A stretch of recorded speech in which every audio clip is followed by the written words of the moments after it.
Nouvelle pétition contre Christophe Mbosso, président de la Chambre basse du Parlement. 100 signatures déjà collectées contre ce dernier. Il lui est reproché la mégestion de cette institution. Relance de la société minière de Bakwanga, Miba. Un accord a été signé avec la firme russe Alrosa sur l'exploitation et le traitement de diamants.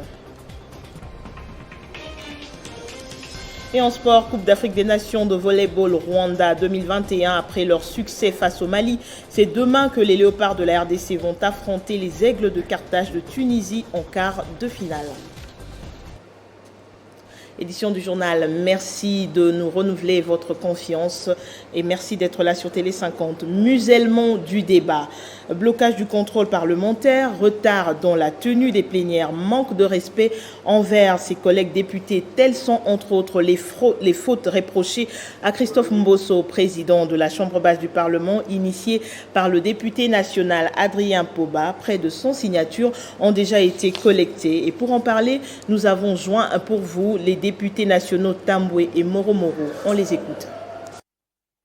Je pense que je n'ai pas encore eu le document physique, mais j'ai entendu par les médias le collègue Adrien qui reproche certainement une obstruction au contrôle parlementaire qui l'imputerait au président de notre Chambre.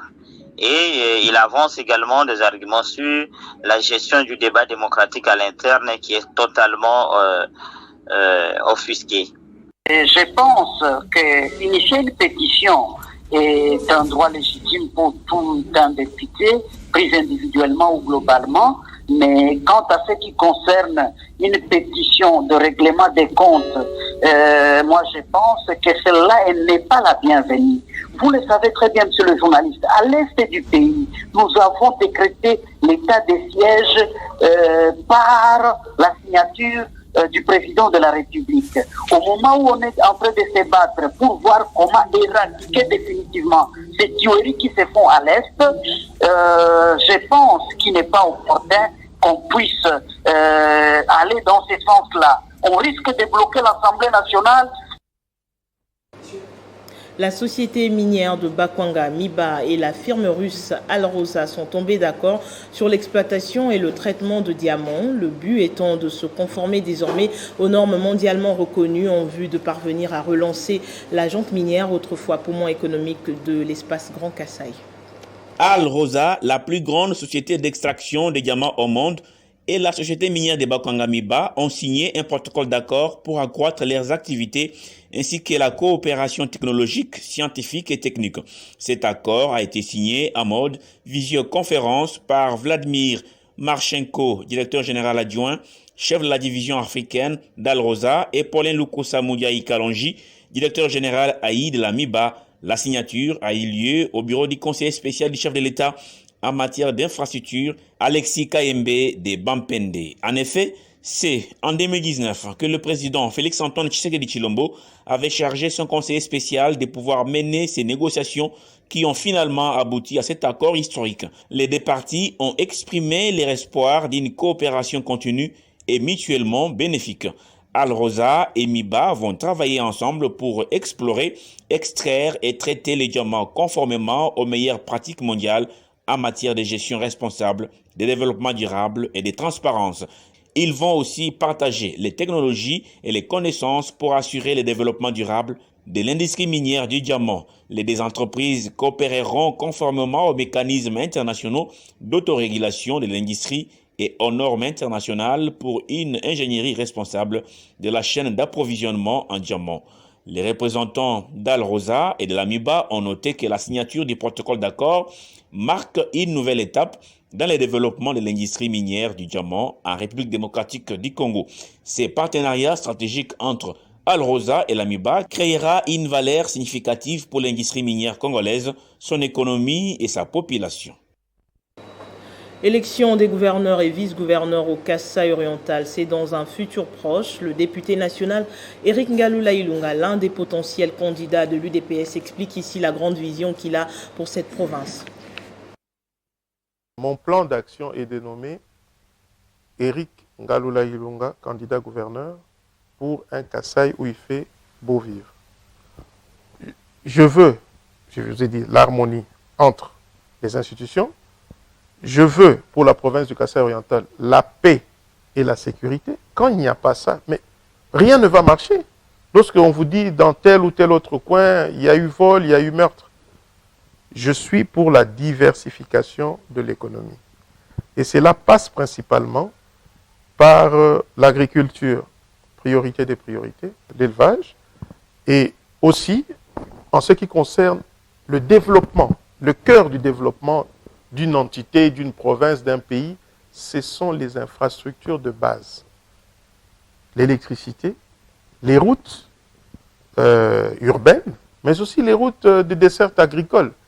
Et les routes qui doivent connecter, ça c'est plus le gouvernement central, qui doivent connecter, ouvrir la province à d'autres provinces et au reste du monde. Si je suis désigné le seul candidat du parti, je parlerai en détail de mon programme. Et ma vision est dans la vision Le Peuple d'abord du président Tshisekedi. C'est pour ça que j'appelle, je dis, un Kasaï oriental où il fait beau vivre.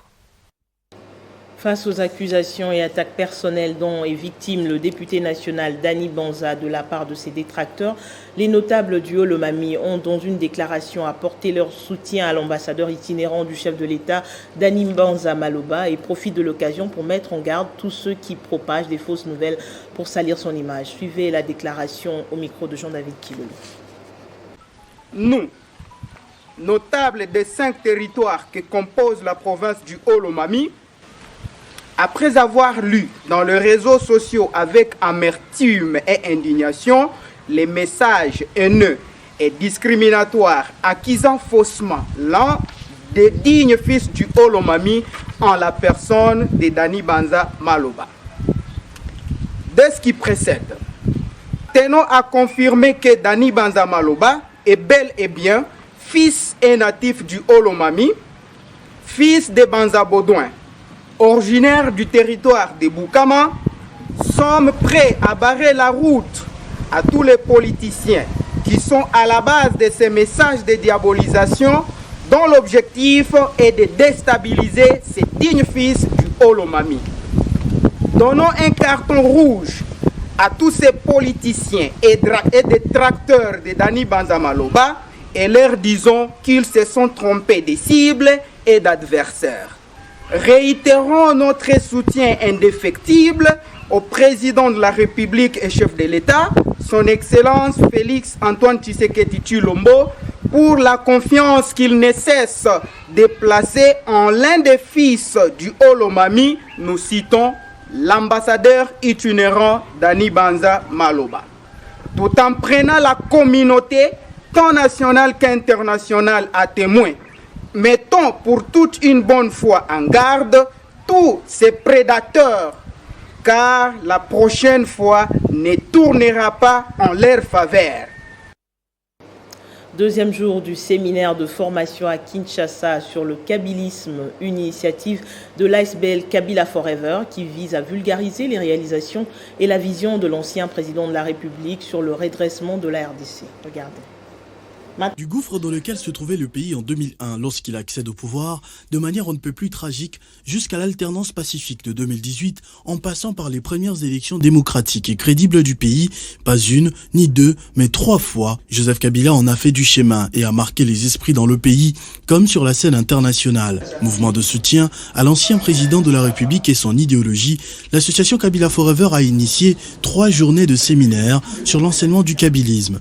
Julien Petit, coordonnateur de cette ASBL, reste convaincu que Joseph Kabila est un patrimoine qui devrait être raconté avec fierté par chaque Congolais. Plusieurs hauts dignitaires et figures ayant marqué le pays à travers ces 20 dernières années sont alignés parmi les orateurs de ces séminaires auxquels prend part tous les chefs des cellules de base de Kabila Forever qui auront ensuite la charge de répercuter ce message à travers le pays. Pour cette première journée, c'est Thomas Louaka, plusieurs fois ministre au cours de ces dernières années et réputé pour sa profonde connaissance de l'histoire du Congo, qui a ouvert le bal en compagnie de Dunia Kilanga, secrétaire permanent adjoint du parti de Joseph Kabila, le PPRD. Il a fait quelque chose qu'on n'a jamais vu dans ce pays, céder le pouvoir de manière pacifique. Dans l'histoire du Congo, il y avait une culture au Congo où les transferts du pouvoir se faisaient par la violence. Et Joseph Kabila a exorcisé cela. Est-ce que le kabylisme, c'est l'individu Joseph Kabila Kabange? J'ai dit non. Le kabylisme, c'est une philosophie. Quand j'ai dit que Kabila va rebondir, ça veut dire quoi? Cette philosophie-là va revenir. Au-delà de la pérennisation de l'idéologie de Joseph Kabila, cette ASBL est également convaincue de l'idée de son retour à la tête du pays pour poursuivre cette œuvre. Depuis l'alternance pacifique, son coordonnateur Junior Mpechi tient à passer ce message à chaque Congolais à travers le pays. Vague de détournement des deniers publics et corruption en RDC alors qu'il existe même une coordination de changement de mentalité initiée par le chef de l'État Félix Tshisekedi. Et samedi déjà, il va lancer la campagne sur la sensibilisation au civisme fiscal. Mais quels en sont les objectifs et pour quels résultats? On en parle dans ce journal avec Jacques Kangoudia. Il est coordonnateur de CCM. Bienvenue. Merci beaucoup, madame. C'est déjà demain le lancement sur la sensibilisation au civisme fiscal. Pour quel objectif? Tout à fait, c'est déjà demain. Donc, notre pays a une vocation de pouvoir se développer et tous les pays du monde se développent aussi par les impôts, les taxes et les redevances. Donc, depuis l'indépendance, on n'a jamais amené notre peuple à prendre conscience du fait qu'il est le premier contributeur pour pouvoir amener son pays au développement. Et c'est avec cela que nous allons lancer cette campagne, comme vous l'avez si bien dit. C'est une campagne de sensibilisation au civisme fiscal et à la gestion responsable des deniers publics. Il y a deux parties dans cette thématique.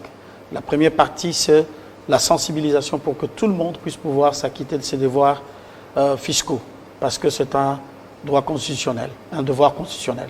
Et la deuxième partie, c'est ceux qui reçoivent l'argent des contribuables de l'État, qu'est-ce qu'ils en font? Est-ce que c'est pour construire leur building, envoyer leurs enfants en Europe, ou bien c'est pour pouvoir travailler pour le compte de tous les Congolais, afin que ce Congolais qui est longtemps resté dans la misère, dans la pauvreté, puisse pouvoir retrouver sa dignité comme un citoyen et qui a sa place dans les concerts de nations. C'est le chef de l'État lui-même qui va assister à cette activité, alors que votre organisation dure depuis 2019. Mais pourquoi seulement maintenant ce lancement? Merci beaucoup. Si on avait le temps, on allait aller dans le détail. Il y a eu beaucoup d'événements qui se sont passés. Il ne faut pas oublier qu'il y a eu Covid-19 où toutes les activités étaient presque en berne. Donc pendant toute cette période, nous étions en train de planifier avec un chronogramme qui allait se lancer au début de cette année, mais aussi il y a eu une troisième vague qui a eu à ralentir les activités. Mais au milieu de cette année, nous avons lancé la campagne au civisme routier. Et si vous circulez dans les routes, vous allez voir sur les routes de Kinshasa, vous allez voir de jeunes gens qui sont des volontaires, qui ont des gilets jaunes et qui sont en train d'éduquer la population, de savoir comment est-ce qu'ils peuvent emprunter la route. La route, ça se partage, ça ne se confisque pas. Donc c'est le travail que nous sommes en train de faire. Et ça, c'est une deuxième campagne que nous allons lancer, qui sera sur toute l'étendue de la République démocratique du Congo, et même d'ailleurs, après le lancement avec le chef de l'État, il y aura une caravane motorisée qui va circuler les artères de Kinshasa afin de pouvoir sensibiliser le peuple congolais pour savoir si vous avez par exemple un immeuble, il faut savoir payer un impôt foncier. Si vous avez par exemple un véhicule, il faut savoir payer un impôt sur le véhicule que vous avez. Et tout cela, ça prive l'État à avoir le moyen de pouvoir entretenir les routes, construire les écoles, avoir des hôpitaux. Avec la Covid ou le Covid-19, on a vu la limite. Heureusement que Dieu a protégé ce pays. Si Covid avait frappé comme ailleurs, on aurait eu de morts parce que des infrastructures sanitaires dignes de pouvoir prendre en charge autant de personnes malades, on n'en avait pas. Donc cela veut dire que nous devons déjà apprendre de ce qui vient de se passer. Mais l'État ne peut pas avoir le moyen si le contribuable congolais ne paye pas ses impôts. Et aussi, il faut aussi comprendre que, à part les contribuables, donc il y a aussi les étrangers qui ont choisi le Congo comme leur deuxième patrie, qui sont aussi appelés à payer leurs impôts donc, dans le pays. Et les dirigeants, ceux qui reçoivent les impôts, je venais de le dire, ils doivent se les mettre dans les poches. Donc le temps est arrivé pour que les gens comprennent que lorsque tu touches l'argent de tous les Congolais entre tes mains doivent trembler parce que si tu les gères mal, tu peux te retrouver très loin. Surtout qu'il y a l'IGF maintenant. Quelles sont les dispositions pratiques qui vont accompagner cette campagne, notamment sur le plan de la communication, parce qu'il s'agit d'une campagne qui va toucher toutes les couches de la population?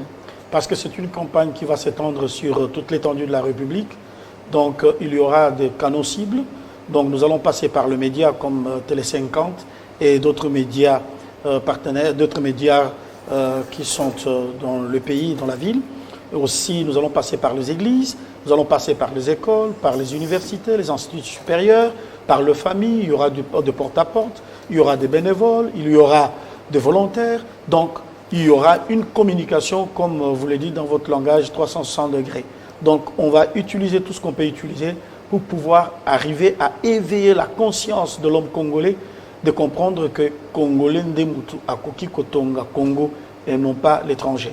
Si nous attendons des appuis qui peuvent nous venir de FMI, de Banque mondiale, de toutes ces institutions de Bretton Woods, ils nous viennent en appui, mais le partenaire financier extérieur ne peut pas venir construire un pays. Ça n'a jamais existé dans l'histoire du pays. Peut-être après la Deuxième Guerre mondiale, les États-Unis, avec le plan Maréchal, ont aidé l'Europe pour pouvoir se reconstruire. Mais c'est une expérience, vous comprenez que les Américains sont des Européens. Ce sont des Européens qui ont quitté l'Europe pour aller aux États-Unis. Donc vous comprenez que c'est eux-mêmes. Mais qui peut construire l'Afrique? Qui peut construire le Congo si ce n'est que le Congolais? Donc les Congolais doivent prendre conscience qu'il est temps de pouvoir non seulement payer l'impôt, mais exiger la bonne gestion de cet argent qu'ils donnent, donc la redevabilité à ceux qui sont censés gérer leur argent.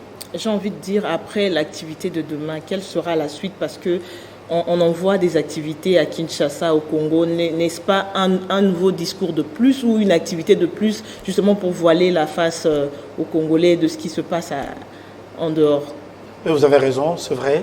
Lorsqu'on regarde l'histoire de notre pays, nous pouvons dire ce que vous avez dit, que ça pourrait être une activité en plus, mais je peux vous dire que ça ne le sera pas, parce qu'après le lancement à Kinshasa, il y aura une série d'activités, un chronogramme qui est déjà mise en place, une série d'activités qui vont se mettre en place. Il y aura des conférences, il y aura de porte-à-porte, comme je vous ai dit, il y aura des débats, des ateliers de débats, il y aura des lancements dans toutes les provinces avec les gouverneurs de province, donc avec le ministre des Finances, les ministres du Budget. Et je veux aussi signaler en passant qu'il n'y aura pas seulement que le lancement sur le civisme fiscal et la gestion responsable des deniers publics, il y aura aussi une application que le ministère des Finances va lancer, c'est Finance Alerte, donc pour pouvoir dénoncer toutes les pratiques qui sont en train de faire en sorte que les recettes de l'État puissent être coulées. Donc on va s'y forcer, on va s'y mettre pour que ça ne soit pas une activité cosmétique qui va se limiter qu'au niveau du lancement et après il n'y a rien qui se fera. Nous voulons vraiment que ce pays change et ce pays ne peut changer que lorsque tout le monde y contribue avec ce qu'il a, surtout ceux qui sont en activité économique qui génèrent le moyen. C'est sur ces mots que nous allons nous séparer de vous. Jacques Kangoudia, vous êtes coordonnateur du CCM. Merci d'avoir été notre invité. Merci beaucoup, madame, pour m'avoir invité. Dans l'actualité africaine et en off après la CEDEAO, l'Union africaine suspend la Guinée selon de son organisation suite au coup d'État du dimanche dernier. L'Union africaine demande par ailleurs à l'ONU d'approuver le communiqué final de la CEDEAO qui annonçait aussi l'envoi d'une mission diplomatique dans le pays mais n'avait prononcé aucune sanction économique jusque-là. En sport, Coupe d'Afrique des Nations de volleyball Rwanda 2021 en off. Toujours, c'est demain que les léopards de la RDC vont affronter les aigles de Carthage de Tunisie en quart de finale. Les fauves congolais se sont remis au travail juste après leur succès face au Mali pour bien aborder la Tunisie.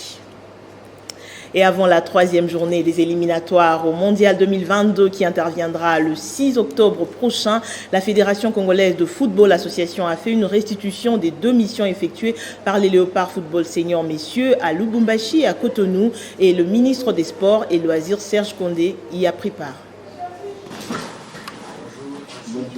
passer en revue les 2 premières journées des éliminatoires du Mondial Qatar 2022. C'est le but de cette séance de travail entre le ministre des Sports et Loisirs, Serge Condé, et les comités exécutifs de la Fédération congolaise de football association. Après le Lubumbashi dans les Haut-Katanga et Cotonou au Bénin, il était question pour le numéro 1 du sport congolais et l'organe technique du pays en matière de football d'évaluer sans concession les 2 premières prestations des Léopards sur ce long parcours qui doit les conduire au Qatar. Il fallait d'abord commencer par faire une évaluation avec le ministre, parce que la fédération, hier, nous avons fait avec l'entraîneur qui est parti, et maintenant on devait voir avec le ministre par rapport aux premières journées et la deuxième journée. Madagascar, c'est le nom du prochain adversaire de la RDC pour la 3e et la 4e journée des éliminatoires. Le match aller doit se jouer à domicile. Bobo Bondembe, vice-président de la FECOFA, apporte des précisions sur le lieu de ce match de la 3e journée qui était parmi le point à l'ordre du jour de ces échanges. Comme vous savez que le stade de Marty, jusque-là, c'est un stade fermé, donc il fallait essayer de voir l'évolution des travaux et nous sensibiliser par rapport à ça. Donc le plus important aujourd'hui que nous avons parlé avec les ministres après l'évaluation, c'était les lieux de rencontre du match RDC-Madagascar. Notez que les inspecteurs de la Confédération africaine de football sont annoncés à Kinshasa la semaine prochaine sur invitation du gouvernement de la RDC qui dirige le Premier ministre Sama Lukonde Kyenge pour évaluer l'avancement des travaux du stade des Martyrs de la Pentecôte de Kinshasa. Ce journal est terminé, madame, monsieur, voici le rappel des titres.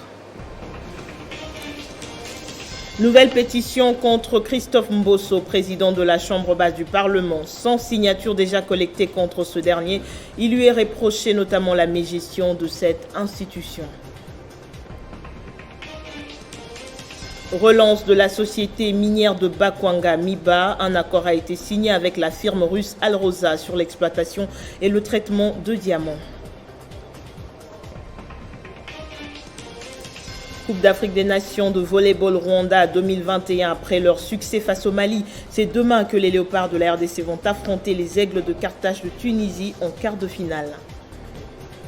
Merci à tous de votre attention. L'actualité continue sur votre chaîne. Excellent week-end.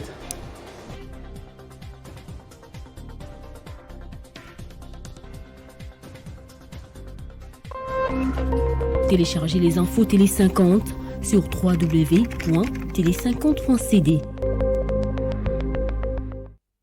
Communiqué officiel. Épreuve de recrutement des inspecteurs des finances édition 2021.